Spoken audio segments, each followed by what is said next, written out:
ధ్యానం చేస్తున్నాము. వాక్యము మనల్ని బ్రతికిస్తుంది, నిత్య జీవానికి చేర్చేటటువంటి మార్గమై ఉన్నది కనుక అపోస్తలుల కార్యములు చదవబడినటువంటి లేఖన భాగము కుమార్తె త్రివేణి చదివి ఉన్నది. అపోస్తలుల కార్యములు 2వ అధ్యాయము 17వ వచనము మరొక మారు చదువుకుని ప్రార్థన చేసుకుని దేవుని యొక్క వాక్యం మనం ధ్యానం చేసుకుందాము.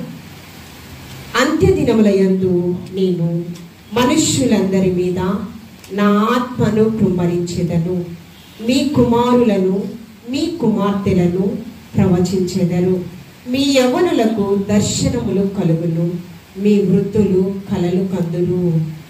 నేటి వాక్య ధ్యానాంశము మీ కుమార్తెలు ప్రవచించెదరు అనే దాని గురించి మన వాక్యాన్ని ధ్యానం చేద్దాము. వాక్యపు లోతుల్లో నుంచి ప్రార్థన చేద్దాము. ప్రేమ నమ్మకం కలిగిన మా కన్న తండ్రి, నీకు స్తోత్రము. వాక్యమయ్యున్న దేవా, సూటిగా నాతో మాతో ముఖాంతరంలో నుంచి మీరు మాట్లాడండి. వాక్యానుసారమైన జీవితం ఇక్కడున్న ప్రతి ఒక్కరికి దయచేయండి. నీ రాకడ కొరకు, నీ రాజ్య స్థాపన కొరకు ప్రయాసపడే వరుసలు ఇక్కడున్న ప్రతి ఒక్కరిని మీరు ఆయుధపరచండి. మరి ముఖ్యంగా మీరు నూతన సంవత్సర దయాకిరీటం అనుగ్రహింపచేసినటువంటి ఆరోగ్యాన్ని బట్టి ప్రార్థిస్తూ ఉన్నాను. నీవు ప్రవచించినటువంటి ఈ ప్రవచనము ప్రభువా, మీ కుమార్తెలు ప్రవచించెదరు. ఈ ప్రవచనము ఆరోహి జీవితంలో మీరు స్థిరపరచబడినట్లు తన తల్లిదండ్రులు నీ వాక్యముతో బలపరచండి. నీ రాకడ కొరకు ఆయుధపరచమని కుమార్తెను క్రీస్తు పరిశుద్ధ నామములో అడిగి వేడుకుని ప్రార్థించుచున్నాము తండ్రి, ఆమేన్ ఆమేన్. మీ కుమార్తెలు ప్రవచించెదరు. అంత్య దినాలలో దేవాది దేవుడు యవనుల మీద, కుమారులు కుమార్తెల మీద ఆయన యొక్క ఆత్మాభిషేకముని నింపుకుని ప్రవచించేటటువంటి వారిగా గొప్ప వరాన్ని దేవాది దేవుడు అనుగ్రహింపచేస్తూ ఉన్నాడు. ఇక్కడున్న ప్రతి ఒక్కరు యవనులే. మీరందరి మీద దేవాది దేవుడు ఆత్మాభిషేకాన్ని నింపుకుని మీరు ప్రవచించేటటువంటి వారిగా దేవుడు గొప్ప ఆధిక్యతను మీకు ఇస్తానని వాగ్దానం ఇచ్చాడు.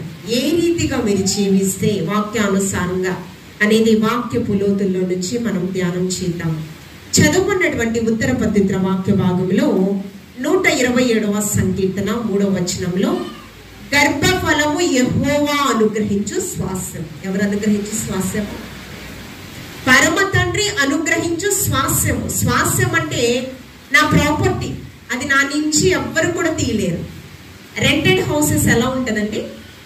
వారు ఖాళీ చేయమన్నప్పుడు ఖాళీ చేయాలి. ఓన్ హౌస్ వాటి యొక్క ప్రయారిటీస్ ఎలా ఉంటాయి? ఎవరైనా మీరు ఇక్కడ నుంచి వెళ్ళిపోమంటే ఒక అథారిటీ ఉంటుంది. ఏంటి? మాది ఓన్ ప్రాపర్టీ అండి, మీరెవరు మమ్మల్ని ఖాళీ చేయమని, అది మనకి ఒక అథారిటీ ఉంది దాని మీద కదా. గర్భఫలం అంట యెహోవా అనుగ్రహించు స్వాస్థ్యము మాత్రమే. దానికి ముందు వచనాలలో ప్రియుడు నిద్రించుచుండగా బహుమానం అనుగ్రహింపచేస్తున్నానంట. మన బిడ్డల యొక్క పుట్టుక వెనక మన తల్లిదండ్రుల యొక్క గొప్పతనం ఏదో ఉంది అని మనం అనుకుంటూ ఉంటాం. బిడ్డలు లేని తల్లిదండ్రులు కూడా చాలా మంది ఉన్నారు, అవునా కదా? మాకు గర్భఫలం కావాలి అని ఎంతో కన్నీరు కారుస్తున్నారు. దేవుడు మీరు నిద్రించుచుండగా మీకు బహుమానం అంటే ఆయన కృప వలన మాత్రమే మీరు బిడ్డల్ని పొందుకొని ఉన్నారు. మీ తల్లిదండ్రులు కూడా మీరు మిమ్మల్ని పొందుకోవడానికి కారణము ఉచితమైన కృప వలన మాత్రమే మీరు వారికి కలిగారు. గర్భఫలము యెహోవా అనుగ్రహించు స్వాస్థ్యము. ఈ భూమి మీద ఎవ్వరు కూడా ఇవ్వలేరు. పరమ తండ్రి మనకు అనుగ్రహించేటటువంటి స్వాస్థ్యము కదా. ఈ బిడ్డలు ఎలా ఉంటారంట? 128వ సంకీర్తనలో భోజనపు బల్ల చుట్టూ బిడ్డలు ఒలీవ మొక్కల వలె ఉండాలి. బిడ్డలు పుట్టారంటే సరికాదు. భోజనపు బల్ల అనగానే ఏమి గుర్తొస్తుంది? యేసుక్రీస్తు ప్రభువారు చివరిగా ప్రభురాత్రి భోజన సంస్కారము కదా. ప్రభురాత్రి భోజన సంస్కారం ఎవరితో చేశారు? యేసుక్రీస్తు ప్రభువారు ఆయన ఏర్పాటు చేసుకున్నటువంటి శిష్యులతో ఆయన భోజనం చేశారు. ఆ రీతిగానే ఈ యొక్క ప్రభురాత్రి భోజన సంస్కారానికి సాదృశ్యమైనదే నీ భోజనపు పళ్ళ చుట్టూ బిడ్డలు ఒలీవ మొక్కల వలె. ఎవరి భోజనపు పళ్ళ చుట్టూ ఉండాలంట? త్రియేక దేవుని పళ్ళ చుట్టూ ఒలీవ మొక్కల వలె నీ బిడ్డలు ఉండాలి. అంటే ఎవరి బిడ్డలైనా మీరందరూ, చిన్న బిడ్డలైనా వీరు, నేను, మనమందరం కూడా ఎవరి బిడ్డలమి? దేవుని యొక్క కుమారులము కుమార్తెలము. ఇంతకు ముందు దాసత్వంలో ఉన్న మనల్ని పరిశుద్ధ రక్తం ఇచ్చి కుమారులుగా పవిత్రపరిచి కుమారులుగా కుమార్తెలుగా మనల్ని స్వీకరించాడు. ఈ కుమారులుగా కుమార్తెలుగా పిలువబడడానికి స్వరక్తం ఇచ్చాడు మన కొరకు. ఏంటి? పరిశుద్ధ రక్తాన్ని, యవ్వన రక్తాన్ని ధారపోసాడు. యేసుక్రీస్తు ప్రభువారు ఎలాంటి వాడు?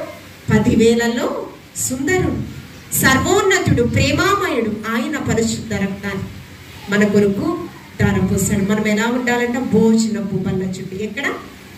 నేను వెళుచు ఉన్నాను తండ్రి యొద్దకు మీ కొరకు నివాస స్థలమును సిద్ధపరచుట కొరకు. ఎక్కడ? ఆ పరలోకములో యేసుక్రీస్తు ప్రభువారితో ఆయన కుడిపార్శ్వమున ఉండేటటువంటి గొప్ప భాగ్యము, ఆయనతో కలిసి భోజనం చేసేటటువంటి గొప్ప భాగ్యాన్ని దేవాది దేవుడు నూతన యెరూషలేము, ఒక పరలోక పట్టణములో మనందరికీ కూడా దేవాది దేవుడు ఆ రీతిగా ఉండాలంటే మనం ఏం చేయాలి చెప్పారు సిస్టర్ గారు. ఎంతో ప్రాబ్లమ్స్ ఫేస్ చేశాము, అయినా కూడా దేవాది దేవుడు బిడ్డ పట్ల, ఆరోగ్య పట్ల ఒక ప్రత్యేకమైన ప్రణాళిక కలిగి కృప చూపించాడు. ఇప్పుడు వరకు ఎన్ని ఇయర్స్ అయిపోయినాయమ్మా? 4 years complete. 4 years కూడా ఎవరు విడిచినా నేను విడువని ఎడబాయను. ఈ వాగ్దానం బిడ్డ పట్ల దేవాది దేవుడు స్థిరపరిచాడు, మంచి ఆరోగ్యాన్ని ఇచ్చాడు, ఆయుష్నిచ్చాడు కదా. హబక్కూకు ప్రవక్త అంటున్నాడు, సంవత్సరము జరిగించుచుండగా నా పట్ల నీ ప్రణాళికలు నూతన పరచబడుచున్నవి ప్రభువా అంటూ ఉన్నాడు. హబక్కూకు ప్రవక్త అంటూ ఉన్నాడు, ఏమీ ఉన్నా లేకున్నా నా దేవుని యందు నేను ఆనందించుచూ ఉన్నాను అంటూ ఉన్నాడు. కాబట్టి ఈ బిడ్డల్ని మనం ఏ రీతిగా పెంచాలి? వాక్యానుసారంగా చూద్దాము. ప్రవచించేటటువంటి గొప్ప ఆత్మాభిషేకాన్ని పొందుకోవాలి అంటే ఏ రీతిగా పెంచాలి? మొట్టమొదటిగా తల్లిదండ్రులు అనబడేటటువంటి వారు ఏ రీతిగా ఉండాలి అంటే, ఎవరి బిడ్డలు ఏ రీతిగా పెరగాలి అంటే ప్రార్థనా పరులుగా ఉండాలి. ఏ రీతిగా పెరగాలి? బిల్లీ గ్రామ్ గారు ఆయన కొన్ని వేల అంగాలను స్థాపించాడు, కొన్ని లక్షల ఆత్మలను ప్రభు వైపు ఆకర్షించాడు, ప్రభావితం చేశాడు. ఆయన అంటూ ఉన్నాడు, ఒక విలేకరు వచ్చి ఇంటర్వ్యూ చేస్తున్నాడు బిల్లీ గ్రామ్ గారిని, అయ్యా ఇన్ని లక్షల ఆత్మలను నీవు ప్రభు వైపు ప్రభావితం చేయడానికి కారణం ఏంటయ్యా? ఇన్ని సంఘాలను, క్రీస్తు సంఘాలను నీవు స్థాపించడానికి కారణం ఏంటయ్యా అని అడిగితే ఆయన అంటూ ఉన్నాడు, 3 కారణాలు ప్రాముఖ్యమైనవి చెప్తున్నాను, నోట్ చేసుకోండి. ప్రార్థన వలనే ఇది సాధ్యమైనది, మొదటి కారణం. రెండవ కారణం, ప్రార్థన వలనే అనేక ఆత్మలను ప్రభు వైపు ప్రభావితమై. మూడవ కారణం, సంఘములను స్థాపించడానికి మూడవ కారణము కూడా ప్రార్థనే. ప్రార్థన క్రైస్తవునికి ఒక ఊపిరి వంటిది. ప్రార్థన అంటే ఏంటి? ప్రభుతో మనం మాట్లాడడం, అంతేనా? ప్రభుతో మనము సహవాసం చేయడం, ప్రభుతో మనం మాట్లాడటమే ప్రార్థన. విజ్ఞాపన చేయడం. ఏదైనా తోటలో సమస్త ఆశీర్వాదాలు కలుగచేస్తాడు. అయితే ఆయన పోలికలో సృజించాడు ఆదాము అవ్వలను కదా. అక్కడ పరమ తండ్రి ప్రతిదినము ఏం ఆశించాడంటే, నా చిత్తములో, నా ప్రణాళికలో, నా మహిమార్థమై ఆదాము అవ్వ జీవించాడు. వారితో ఏమని ఆశించాడంటే, ప్రతిదినము నాతో మాట్లాడాలి ఆదాము అవ్వ, నాతో సహవాసం చేయాలి. నాతో సహవాసం చేయకపోతే ఎవరితో సహవాసం చేస్తారు? రోజు దేవునితో మాట్లాడుతున్న ఆదాము అవ్వ బాగున్నారు. మంచి చెడులు తెలివినిచ్చే వృక్ష ఫలాన్ని తినకూడదు, తిన్నట్లయితే ఆత్మీయ స్థితిలో చనిపోతాడని దేవాది దేవుడు ముందుగానే హెచ్చరించాడు. 1 యోహాను పత్రికలలో ఈ లోకంలో ఉన్నవన్నీ కూడా శరీరాశ, నేత్రాశ, జీవటము కదా. నేత్రాశ కలిగింది, ఫలము ఎందుకు తినవద్దన్నాడు అని పరమ తండ్రి ఒక ఆలోచన కలిగింది. వచ్చింది సర్పము, అపవాది ప్రేరేపితం చేస్తూ ఉంది, ఆ ఫలాన్ని ఎందుకు తినొద్దన్నాడు. దేవుని మాటలు పెడచెవిన పెట్టి సర్పం యొక్క మాటలు తింటే నీవు దేవుని కంటే గొప్పగా దేవదూతల వలె నీవు మార్చబడతావని చెప్పి ఎవరి మాటలకు ప్రేరేపితమయ్యారు? సర్పం యొక్క. అంటే దేవునితో మనం మాట్లాడటం ఆపేస్తే ఎవరు మనతో మాట్లాడతారు? అపవాది మనతో మాట్లాడతారు. అపవాదితో మాట్లాడడం ఆ ఫలితం ఏమైంది? ఏమండి? దిగంబరులుగా చెట్లు పొదల చాటును ఉన్నారు. దేవుని యొక్క మహిమను కోల్పోయారు. మహిమ ఎప్పుడైతే కోల్పోయారో ఫలము తిన్న తర్వాత వారు ఎలా ఉన్నారంట? చెట్లు పొదల చాటున అంజూరపుడు కచటములను కప్పుకుంటూ ఉన్నారు. దిగంబరత్వం కనిపించడానికి ఇష్టపడతామా? మనం ఒకరి ఎదుట మనము అవమానపరచడానికి ఇష్టపడతామా? మనం అలా ఉండకూడదంటే ఎవరితో మాట్లాడుతూ ఉండాలి? సమయమందు, అసమయమందు దేవునితో మనం మాట్లాడాలి. తల్లిదండ్రులైన మీరు, యవన బిడ్డలైన మీరు ఎవరితో మాట్లాడాలి? దేవునితో మాట్లాడే అనుభూతిలోనికి మీరు మార్చబడాలి. మొట్టమొదటిగా ప్రార్థన జీవితం కలిగి ఉండాలి. ప్రార్థన అనే బలిపీఠాన్ని కట్టాలి కుటుంబంలో. చూడండి, పరిశుద్ధ గ్రంథము విలాప వాక్యములు 2వ అధ్యాయం 9వ వచనం 19వ వచనము. నీవు లేచి రేయి మొదటి చామున మొర్ర పెట్టుము, నీళ్లు కుమ్మరించినట్లు ప్రభు సన్నిధిని నీ హృదయమును కుమ్మరించుము. నీ పసిపిల్లల ప్రాణము కొరకు నీ చేతులను ఆయన తట్టు ఎత్తుము. అనేకమైన భయానకమైన పరిస్థితులు మనం చూస్తూ ఉన్నాం. ఎక్కువగా హత్యలు ఎవరికి జరుగుతున్నాయి? చిన్న బిడ్డలు, యవన బిడ్డలు, ఎక్కువగా హత్యలు జరుగుతున్నాయి. మీ పసిపిల్లల యొక్క ప్రాణముల కొరకు నీవేం చేయాలంట? పెట్టాలి. సియోను అనగా దేవుని పట్టణము, దేవుని నివాస స్థలము, సర్వోన్నతుని స్థలము. అది ఆ స్థలమైనటువంటి దేవుని పురమైన పురములో నివసించే మనందరికీ ఒక హెచ్చరిక. ఏం చెప్తూ ఉన్నాడు? నీళ్లు కుమ్మరించినట్లు దేవుని యొక్క పాదాలను కుమ్మరించుము అంటూ ఉన్నాడు. రేయి మొదటి జాముని ఎవరి కొరకు? పసిబిడ్డల ప్రాణముల కొరకు నీవేం చేయాలి? అంగలార్చాలి, కన్నీరు కార్చాలంటూ ఉన్నాడు. మన బిడ్డల యొక్క క్షేమము కొరకు ప్రభా, మీరు పరిస్థితులు బయటికి వెళ్ళినప్పుడు ఎలా ఉంటారు, లేకపోతే మేము ఉద్యోగరీత్యా బయటికి వెళ్ళినప్పుడు వీరు క్షేమంగా ఉంటున్నారా లేదా? మనము ప్రతికూల పరిస్థితులు, యథార్థ సంఘటనలను మనం వింటున్నాము, చూస్తున్నాం. బిడ్డలను చంపేస్తున్నారు అమానుష్యంగా. ప్రభా, మేము ఉద్యోగం రీత్యా బయటకు వెళ్ళినప్పుడు, బిడ్డలు స్కూల్స్ కు వెళ్తున్నప్పుడు, యవన బిడ్డలు స్కూల్స్ కు వెళ్తున్నప్పుడు, యవన బిడ్డలు ఉద్యోగం కొరకు వెళ్తున్నప్పుడు వారికి క్షేమాన్ని కాపుదల ఎవరిస్తారయ్యా అని మనం ఏం చేయాలి? రేయి మొదటి జాములే అంటే మన దినచర్య ప్రారంభించక మునిపే ఎవరి పాదాల సరడజొచ్చాలండి? మనకు సమస్తం అనుగ్రహించువాడు, కృపా వాత్సల్యత కనికరము చూపించువాడు ఎవరు విడిచినా, ఎవరు మరచినా నేను విడువలేను. ఆల్రెడీ ఒకసారి చెప్పాను. ఒక తల్లిదండ్రులకు 2-3 పిల్లలు ఉంటే అందరి గురించి ఏకరీతిగా ఆలోచించగలరా? ఏకరీతిగా ఆలోచన చేయలేరు. ఈ భూమి మీద ఎన్ని కోట్ల జనాంగం ఒకమారు పిలిచినా, తండ్రి అని పిలిచినా రక్షింపనేరకు ఎండినట్లు యెహోవా హస్తము గ్రంథంలో, విననేరకు ఎండినట్లు ఆయన చెవులు మందము కాలేదు. నీకును నాకును మధ్య దోషములు, అపరాధములు అడ్డుగా ఉన్నాయి అంటూ ఉన్నాడు. ఆయనకి తోడుగా ఉన్నాడు. 59వ యెషయా గ్రంథము 1వ వచనంలో.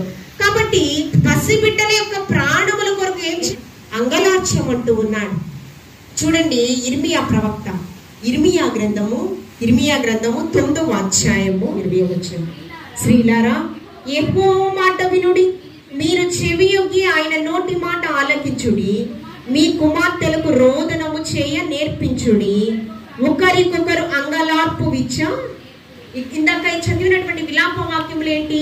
రేయి మొదటి జామునే దేవుని యొక్క పాదాలు మనం తడపాలంట, మన బిడ్డల యొక్క ప్రాణముల కొరకు. ఇక్కడ ఏం చెప్తూ ఉన్నాడు? ఇర్మియా ప్రవక్తకి తన తల్లి నేర్పిన అంగలార్పు ఏమని నేర్పించిందంట? యవనస్తుడైనటువంటి ఇర్మియా ప్రవక్తకి నీవు ప్రార్థనా పరుడుగా ఉండాలి ఇర్మియా అని ప్రార్థన నేర్పించిందంట. చూడండి 20వ వచనం. స్త్రీలారా, యెహోవా మాట వినుడి, మీరు చెవియొగ్గి ఆయన నోటి మాట ఆలకించుడి. మీ కుమార్తెలకు రోదనము చేయి నేర్పించుడి. ఎవరికి? మీ కుమార్తెలకు, కుమారులకు ఏమి నేర్పించాలి? కన్నీటి ప్రార్థన నేర్పించాలి. అంటే నేర్పించాలి అంటే మొదట నీవు నేర్చుకోవాలి కదా. నీ బిడ్డలు నువ్వు ఏం చేస్తే అదే అనుకరిస్తారు. అంగలార్పు విద్యను నేర్పించుడి. ఎందుకు నేర్పించాలి అంటే ఇందాక చెప్పాను ఆల్రెడీ. అంత్య దినాలు, కడవరి దినాలలో బిడ్డల హత్యలు ఎక్కువగా చూస్తూ ఉన్నాం. యవన బిడ్డల హత్యలు ఎక్కువగా మనం చూస్తూ ఉన్నాం. యవన బిడ్డలు పాడైపోతూ ఉన్నారు. అందుకనే చూడండి 21వ వచనము. వీధులలో పసిపిల్లలు లేకుండాను, రాజమార్గములలో యవనులు లేకుండాను వారి నాశనము చేయుటకై మరణము మన కిటికీలను ఎక్కుచున్నది, మన నగరులలో ప్రవేశించుచున్నది. ఈ యొక్క ప్రకటన గ్రంథంలో ఈ యొక్క మరణ దేవత అయినటువంటి అపవాదికంతా తనకున్న సమయము చాలా స్వల్పముగా ఉందంట. ప్రకటన గ్రంథము 12వ అధ్యాయం 12వ వచనంలో, పరలోకమా, పరలోక నివాసులారా ఉత్సహించుడి, భూమి సముద్రమా మీకు శ్రమ, అపవాది తనకు సమయం కొంచెమే అని తెలుసుకుని. ఎంత సమయం అండి? అపవాదికి సమయం ఎంత ఉంది? కొంచెమే సమయం అని తెలుసుకుని, తర్వాత బహు క్రోధము గలవాడై మీ యొద్దకు దిగి వచ్చి ఉన్నాడని చెప్పాను. ఘట సర్పానికి, అపవాదికి, సాతానుకి తనకున్న సమయం చాలా కొద్దిగా అని తెలిసి క్రోధముతో ఏం చేస్తుందంటే విజృంభిస్తుందంట. దేనికోసము? వీధులలో పసిబిడ్డలు లేకుండా చేయటము, రాజమార్గంలో యవనుల లేకుండా చేయటము అపవాది యొక్క ఉద్దేశం. దీనికోసం మనం ఏం చేయాలి అంటే, ఒకటే, ప్రార్థన అనే బలిపీఠాన్ని కట్టాలి. ప్రార్థనతో సమస్తము సాధ్యమే కదా. ప్రార్థనతో మన బిడ్డలకి ప్రార్థన నేర్పించాలి. తల్లి ప్రార్థనే కాదండి, తండ్రి ప్రార్థన కూడా ప్రశస్తమైనది, ప్రాముఖ్యమైనది. మొదటి చామన తల్లే కన్నీటి ప్రార్థన కాదు, తండ్రి కూడా కన్నీటి బిడ్డల కొరకు, బిడ్డల క్షేమం కొరకు కన్నీటి ప్రార్థన చేయాలి. చూడండి, యోబు భక్తుడు, యోబు గ్రంథము 1వ అధ్యాయము 5వ వచనము. కుమారులు పాపం చేశారేమోనని హృదయంలో అంట పరమ తండ్రిని దూషించారేమో అని యోబు భక్తుడు ఏమంటూ ఉన్నాడంట, ప్రార్థన చేస్తూ ఉన్నాడంట. అరుణోదయమున లేచి, చదువమ్మా, కుమారులు పాపం చేశారేమోనని తమ హృదయములో దేవుణ్ణి దూషించిరేమో అని వారి బిడ్డల్ని పిలువనంపించి వారిని పవిత్రపరిచి అరుణోదయమున లేచి వారిలో ఒక్కొక్కరి నిమిత్తము దహన బలి అర్పిస్తూ వచ్చేను. ఏం చేస్తూ ఉన్నాడంట? వారు ఏమన్నా పాపం చేశారేమో, తెలిసి తెలియక మన బిడ్డల క్షేమము కొరకు ఒక బహుమానంగా పరమ తండ్రి మనకిచ్చాడు. యేసయ్య రెండవ రాకడ వరకు ఆ బహుమానం చాలా జాగ్రత్తగా కాపాడవలసిన బాధ్యత ఎవరికి ఇచ్చాడు? కన్న తల్లిదండ్రులకు మనకిచ్చాడు బాధ్యత. అందుకని మనం ఏం చేయాలి? తల్లిదండ్రులు ఇరువురు కూడా మొదటి చామని తల్లి విలపించాలి, తండ్రి అరుణోదయమున లేచి విలపించాలి. అంటే రమారమి 4 గంటల సమయంలో ఏమండి, మన దినచర్య ప్రారంభానికి ముందు మనం ఏం చేయాలి? ప్రార్థనతో మన బిడ్డల క్షేమము కొరకు వారిని పవిత్రపరుస్తూ వారి తల మీద మన హస్తములుంచి మనము ప్రార్థన చెయ్యాలండి. మొట్టమొదటిగా ప్రార్థనా పరులుగా మనం ఉంటూ మన బిడ్డలకి ప్రార్థనా జీవితాన్ని నేర్పించాలి. రెండవదిగా వాక్యం అనే పాలతో పెంచాలి. దేవుని యొక్క స్వరం వినేవారిగా పెంచాలి. రెండవదిగా ఎలా పెంచాలి? వాక్యం అనే పాలతో పెంచాలి. హన్న తన యొక్క శరీర సంబంధమైన పాలనలో కల్మషం ఉందని ఆమెకి తెలుసు. పేతురు గారు తన పత్రికలో అంట పవిత్రమైన పాలతో, ఏమండి, ఏ పాలతో అంట? పరిశుద్ధమైన, పవిత్రమైన, అంటే ఆత్మ సంబంధమైన పాలనలో కలుషితం లేదు. డాక్టర్, మీరు సోనియా సిస్టర్ గారు, మీరు డాక్టర్ కదా. కొంతమంది బిడ్డల కన్నా తల్లులు, అమ్మ నీ పాలు ఇవ్వద్దు, మీరు ఈత పాలు కానీ ప్యాకెట్ పాలు కానీ మీరు ఇవ్వండి, నీ పాలు సరిపట్టలేదు అనే మాట విన్నారా?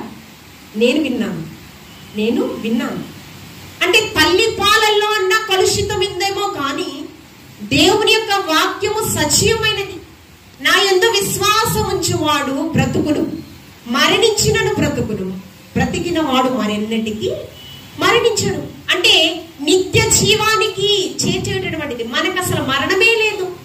ఎలాంటి ప్రార్థన చేసిందండి? మూర్ఖులతో కూడినటువంటి కన్నీటి ప్రార్థన చేసింది కదా. ప్రార్థనకి జవాబుగా సమయాలను పొందుతుంది. కానీ తీసుకున్న ఆ యొక్క తీర్మానానికి, వడంబడికకి కట్టుబడి దేవుని యొక్క సన్నిధిలో పాలు విడిచిన తర్వాత విడిచిపెట్టేసింది. అక్కడంట సమయలంట క్షుణ్ణంగా వ్రాయబడి ఉంది. 1వ అధ్యాయము 26వ వచనంలో సమయలు యేసుక్రీస్తు ప్రభువారు కూడా వయస్సునందు, జ్ఞానమందు, మనుషుల దయలో, దేవుని దయలో వర్ధిల్లాడు. అదేవిధంగా 1 సమయలు గ్రంథము 1వ అధ్యాయం 26వ వచనంలో మనుష్యుల దయలో, దేవుని దయలో సమయలు వర్ధిల్లాడంట. అంతేకాకుండా ఈ యొక్క సమయలు గ్రంథము 2వ అధ్యాయంలో 1వ వచనం నుంచి మనం చూస్తే, దేవుని యొక్క మందిరంలో ఏలీ దగ్గర ఒక దాసుడుగా, శిష్యుడుగా ఉన్నాడు బాల్య వయసులోనే.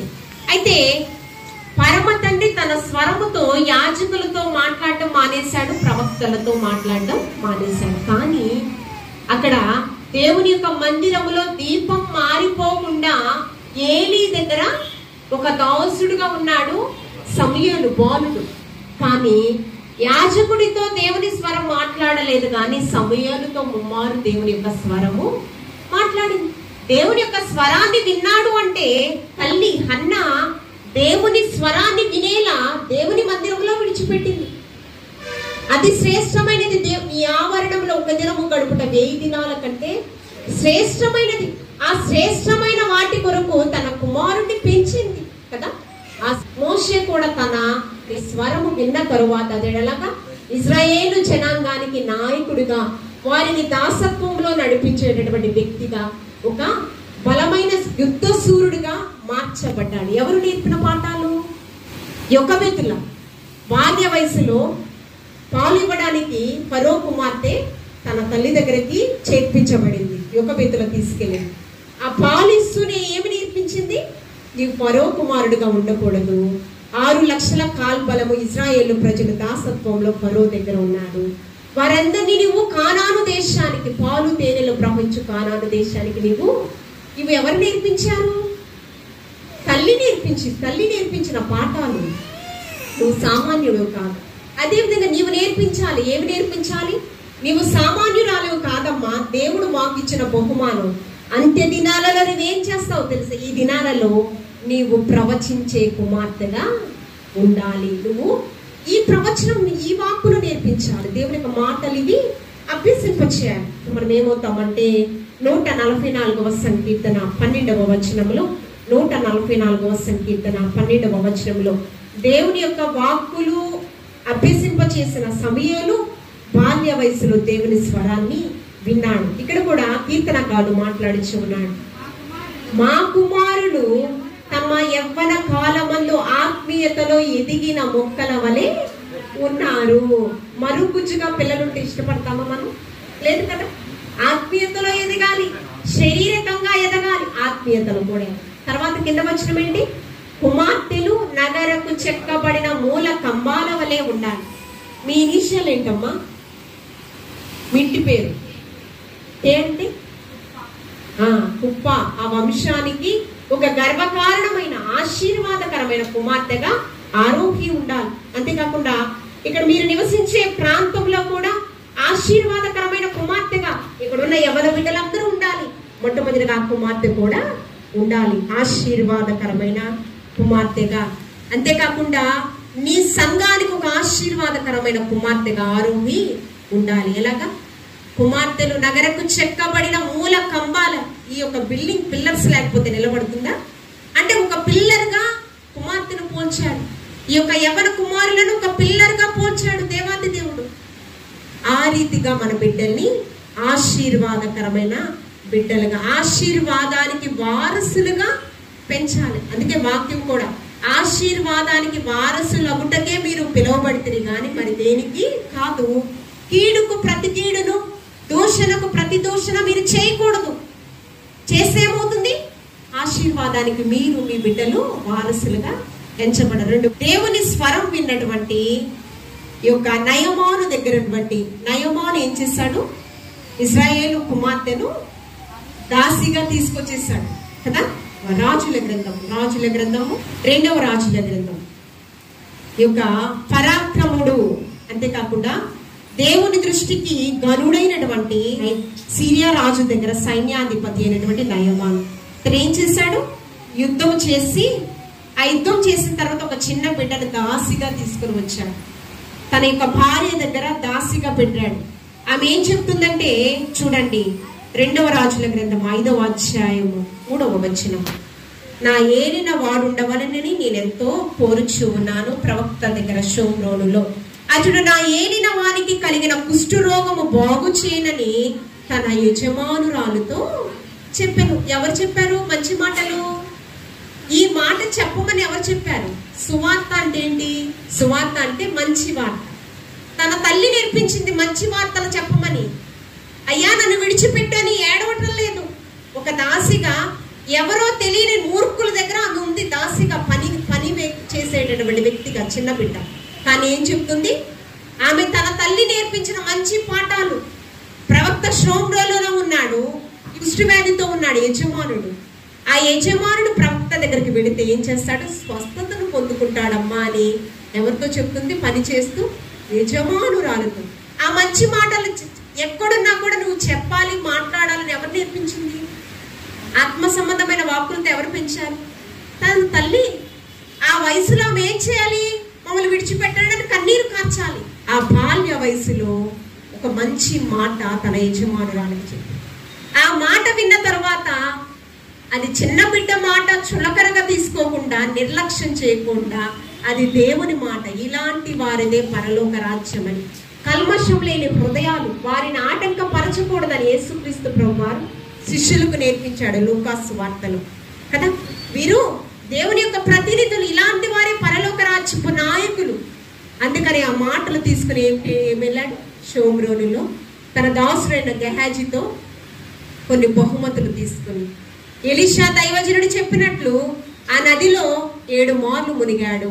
పసిపిల్ల దేహముతో స్వస్థతను పొందుకున్నాడు. అప్పుడు ఒక సాక్ష్యం ఇస్తూ ఉన్నాడు. ఏమని? నయమాను ఇశ్రాయేలులలో యెహోవా జీవము తోడు. 15వ వచనం 2వ భాగంలో, దేవుడు తప్ప లోకమంతటి యందును మరి ఒక దేవుడు లేడని నేను ఎరుగుదును. ఎప్పుడు? స్వస్థతను పొందుకున్న తర్వాత, ఈ దేవుడే, ఇశ్రాయేలు దేవుడు తప్ప వేరొక దేవుడు లేడని నేను ఎరుగుచూ ఉన్నాను. ఇతడు ఒక న్యాయాధిపతి, ఏమండి, ఒక సైనికుడు కదా. ఇంతటి వాడు ఎంతో మంది వ్యక్తుల దగ్గర స్వస్థతను కోరి ఆశ్రయించాడు, కానీ ఎవ్వరు కూడా స్వస్థపరచలేకపోయారు. కానీ ఈ ఇశ్రాయేలు ప్రవక్త అయినటువంటి ఎలీషా ద్వారా స్వస్థతను పొందుకున్నాడు. ఏమంటున్నాడు? ఈ దేవుడు తప్ప లోకమందంతటి యందు మరి ఒక దేవుడు లేనని నేను ఎరుగుదును. ఇప్పుడు నీవు నీ దాసుడనైన నా యొద్ద బహుమానం తీసుకునవలని అతనితో చెప్పగా, ఎలీషా, ఎవని సన్నిధిని నేను నిలబడి ఉన్నాను, ఇశ్రాయేలు దేవుడైన యెహోవా జీవము తోడు, నేనేమీ తీసుకొనని ఆయనతో చెప్పాను. స్వస్థతను పొందుకున్న తర్వాత బహుమతులు ఇస్తుంటే, యెహోవా జీవము తోడు, నేను వీటిని ముట్టను అన్నాడు. అంటే ఏదో ఆశించి తీసుకోలేదు. ఇక్కడ అపోస్తలులు కూడా ఒక శృంగారం అను దేవాలయం దగ్గర కుంటివాడు ఉన్నాడు, భిక్షాటన చేస్తూ. అతన్ని అన్నాడు, వెండి బంగారములు మా ఎదుట లేవు, కానీ నజరేయుడైన క్రీస్తు నామములో దిక్కున నీవు నడువమని. ఎవరి నామంలో? ఇక్కడ ప్రవక్త ద్వారా స్వస్థతను పొందుకున్నాడు అన్నాడా నయమాను? ఇశ్రాయేలులో దేవుడే నిజమైన దేవుడు, ఆయన తప్ప వేరొక దేవుడు లేడన్నాడు. ఇక్కడ ప్రవక్తని కనపరచలేదు, దేవుణ్ణి కనపరిచాడు. అక్కడ కూడా శృంగారమును దేవాలయం ఎదుట పేతురు శిష్యుడు వారు ఉంటే, అక్కడ కుంటి వాడిని ఏమంటూ ఉన్నాడు? వెండి బంగారాలు మా ఎదుట లేదు, నజరేయుడైన యేసు నామములో మాత్రమే నీవు స్వస్థతను పొందుకుందువుగాక. ఈమె దేవుని యొక్క మాటలు తన తల్లి నేర్పించింది. అందుకని నయమానుకు ఆ మంచి మాటలను పరిచయం చేసింది. మనం కూడా మన బిడ్డలకి ఏం నేర్పించాలి? దేవుని ఆత్మ సంబంధమైన వాక్కులు పరిచయం చేయాలి. ఎక్కడ ఉన్నా కూడా వారు సురక్షితంగా ఉంటారు. ఇంకొక వాక్యం చూసుకుని మనము ముగిద్దాము. చూడండి, పరిశుద్ధ గ్రంథంలోనే చూడండి, రొదే అనే చిన్న బిడ్డ అపోస్తల కార్యములు. రొదే అనగా అర్థము గులాబీ. రొదే అనగా ఒక దినాన అపోస్తలుడైన పేతురు గారు సువార్త ప్రకటిస్తూ చెరసాలలో ఖైదీగా ఉన్నాడు. ఎక్కడ? చెరసాలలో పేతురు గారు ఖైదీగా ఉన్నాడు. ఖైదీగా ఉంటే సంఘమంతా అంట అత్యాశక్తితో ప్రార్థన చేస్తుందంట. ఈ యొక్క అపోస్తల కార్యంలో 12వ అధ్యాయం 5వ వచనంలో, 12వ అధ్యాయం 5వ వచనం, పేతురు చెరసాలలో ఉంచబడిను, సంఘమైతే అతని కొరకు అత్యాశక్తితో దేవునికి ప్రార్థన చేయించు ఉండెను కదా. పౌలు శీలలు ప్రార్థన చేశారు చెరసాలలో ఉన్నప్పుడు. చెరసాలు పునాదులు వడికాయంట, చెరసాలలో బద్దలాయంట. ఆ ఖైదీగా ఉన్నప్పుడు ప్రార్థన చేస్తూ దేవునికి స్తుతియాగం అర్పిస్తూ ఉన్నారంట పౌలు శీలలు చెరసాలను. ఇక్కడ కూడా చెరసాలలో ఉన్న పేతురు కొరకు సంఘమంతా, వారిలో స్త్రీల సమూహం కూడా ఉన్నారు. ఎంతమంది ఉన్నారు చూడండి. అయితే అందరూ కూడా ప్రార్థన చేస్తూ ఉన్నారు. అయితే పేతురు విడుదల పొందాడు.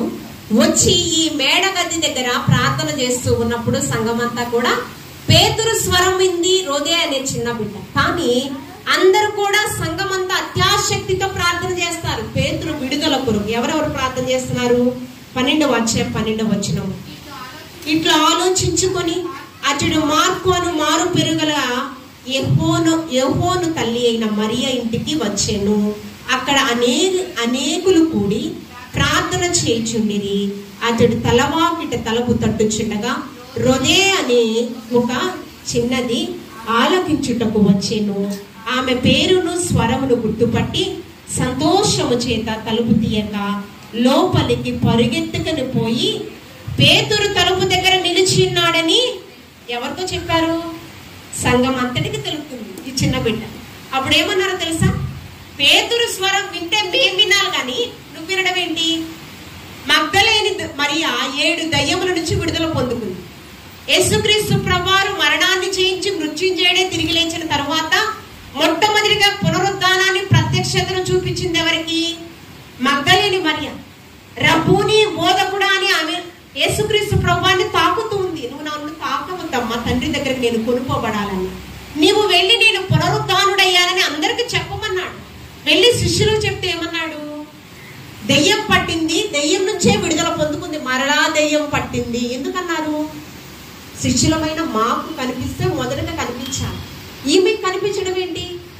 ఏమండి, ఈమె అజ్ఞానంతో ఉన్నారు. ఇక్కడ కూడా సంఘమంతా వయసులో అనుభవం కలిగినటువంటి వారం, మేము ప్రార్థనా జీవితము వాక్య అనుభూతిలో ఉన్నటువంటి వారము, పునరుద్ధానాన్ని చూసినటువంటి వారం. ఒకవేళ పేతురు గారు కనిపిస్తే, ఆయన స్వరం వినిపిస్తే మేము వినాలి. చిన్న బిడ్డ వినడం ఏంటని ఆమెను ఏమన్నారో తెలుసా? దయ్యం పట్టింది చిన్న బిడ్డకు అన్నారు. తర్వాత చదువమ్మా, తర్వాత చదువు. పేతురు తలుపు దగ్గర నిలుచున్నాడని తెలిపెను. అందుకు వారు నీవు పిచ్చి దానివనిరి, అయితే తాను చెప్పినదే నిజమని ఆమె దృఢంగా చెప్పినప్పుడు మరలా ఇదేంటి నన్ను ఇలా అంటున్నారని ఏడుస్తూ వెళ్ళిపోలా. ఏం చెప్పింది? దృఢంగా చెప్పింది. నిజంగా పేతురు గారు వచ్చారు, ద్వారం దగ్గర నిలబడ్డారు, ఆయన స్వరం నేను విన్నాను, చాలా స్ట్రాంగ్ గా చెప్పింది. మన మాట అవునంటే అవును, కాదంటే కాదు కదా. ఆకాశము భూమి గతించిన ఆయన మాటలు నిరర్థకం కానేరం కదా. మనము ఇక్కడ ఒక మాట, 100 మంది ముందు ఒక మాట, ఒంటరిగా ఉన్నప్పుడు ఇంకొక మాట, ఇట్లా వద్దు. నీకు ఆ వ్యక్తి నచ్చలేదా? ఇక్కడ కూడా అది చెప్పు. నాకు ఈ రీజన్ బట్టి నాకు నచ్చలా. 100 మంది ముందు కూడా అదే చెప్పు. నీ మాట అవునంటే అవును, కాదంటే కాదు. 2 మాటలు, 2 నాలుకల ద్వారాన్ని. ఒకరు నీకు ఇష్టంగా పలకరిస్తున్నావా? అలాగే పలకరించు. కపటమైన ప్రేమ చూపించొద్దు, కపటమైన మాటలు అస్సలే చూపించొద్దు. ఇష్టం ఉంటే మాట్లాడు, లేకపోతే మాని. దేవుడు ఏం చెప్తున్నాడు? నీ మాట అవునంటే అవును. ఎవరిని కూడా మనకి ఇష్టం లేకుండా ప్రైజ్ లాడ్ చెప్పొద్దు. ఇష్టం లేకుండా ప్రైజ్ లాడ్ అంటే ఏంటి? దేవునికి మహిమ కలుగును కాక, అంతేనా? మనకి ఇష్టం లేని వ్యక్తులు కూడా మన మనసులో వారంటే ఇష్టం లేదు, అయినా మన ప్రైజ్ లాడ్ ఉపయోగమే ఉంటుంది. మనం ఉంటుందా ఉపయోగం? ఇక్కడ ఏం చెప్తుంది? వారు దెయ్యం పట్టిందని దూషించినా కూడా నేను చెప్పాల్సింది నేను ఖచ్చితంగా చెప్పేస్తాను. పేతురు తాత వచ్చారు, మీరు నిజంగా చూడండి అంటే మనం కూడా ఎలా పెంచాలి మన బిడ్డల్ని? ధైర్యవంతులుగా. మొదటిగా ఎలా పెంచాలి? మనం ఎలా బ్రతకాలి? ప్రార్థనా యోధులుగా. ప్రార్థన అనే బలిపీఠాన్ని తల్లిదండ్రులు కుటుంబంలో కట్టాలి. మొదటి జామునే కన్నీరు కార్చాలి మన బిడ్డల క్షేమము కొరకు. రెండోది ఏం చేయాలి? దేవుని యొక్క వాక్యాన్ని ధ్యానించాలి. ప్రార్థన అంటే మనం దేవునితో మాట్లాడడం, వాక్యం అంటే దేవుడు మనతో మాట్లాడడం. దేవుని స్వరం వినేవారిగా పెంచితే అప్పుడు ఏం చేస్తారు? దేవుని యొక్క ఆత్మాభిషేకంతో నింపబడి చదవబడినటువంటి లేఖన భాగం మరొక మారు చదవండి. అంత్య దినాలలో యవన కుమారులు కుమార్తెలు ఏం చేస్తారు? ప్రవచించేటటువంటి వారు. ఈ యొక్క వాగ్దానము మీ బిడ్డల పట్ల మీరు స్థిరపరచబడే విధంగా మీరు ఆధ్యాత్మిక చింతన కలిగి పెరుగుతూ మీ బిడ్డల్ని కూడా ఆధ్యాత్మిక చింతనతో పెంచితే ఖచ్చితంగా ఈ ప్రవచనము మీ పట్ల మీ బిడ్డల పట్ల స్థిరపరచబడుతుంది. ప్రవచించే వారిగా ఈ దినం నూతన సంవత్సర దయ కిరీటాన్ని పొందుకున్నటువంటి ఆరోహి, ప్రవచించేటటువంటి కుమార్తెగా, దేవుని యొక్క స్వరం వినేటటువంటి కుమార్తెగా, దేవునికి ఆత్మాభిషేకం పొందుకునేటువంటి కుమార్తెగా ఆరోహి దేవుని చేత ఆశీర్వదింపబడును గాక. ఆమె చెప్తామా? మీ అందరూ కూడా దేవునికి ఆత్మాభిషేకం పొందుకుందురు గాక. ఆమె దేవాతి దేవుడి మాటలు మనందరి వినికిల్లో బహుగా ఫలింపచేయును గాక. ఆమె చిన్న ప్రార్థన చేసుకుందాం. ప్రేమ నమ్మకం కలిగిన మా కన్న తండ్రి, నీ వందనాలు. నీ యొక్క వాక్యముతో సూటిగా మాతో మాట్లాడిన దేవా, నీ వందనాలు. మేమందరము కూడా వాక్యానుసారంగా జీవిస్తూ ప్రభువా, నీ కొరకు అనేకులను ఆకర్షించే వ్యక్తులుగా, నీ రాజ్య స్థాపన కొరకు ప్రయాసపడే వ్యక్తులుగా, మరి ముఖ్యంగా సోనియా సిస్టర్ గారు, ప్రదీప్ బ్రదర్ గారు, అదేవిధంగా ఆరోహి కుమార్తె కూడా, త్రివేణి సిస్టర్ గారు, మరొక బ్రదర్, వారి కుటుంబం కూడా నింపబడచ్చు, పరిచర్యలో ప్రోత్సాహపరిచే విధంగా వారిని మీరు బలపరచమని క్రీస్తు పరిశుద్ధ నామములో అడిగి వేడుకుని ప్రార్థించుచున్నాము తండ్రి. ఆమేన్.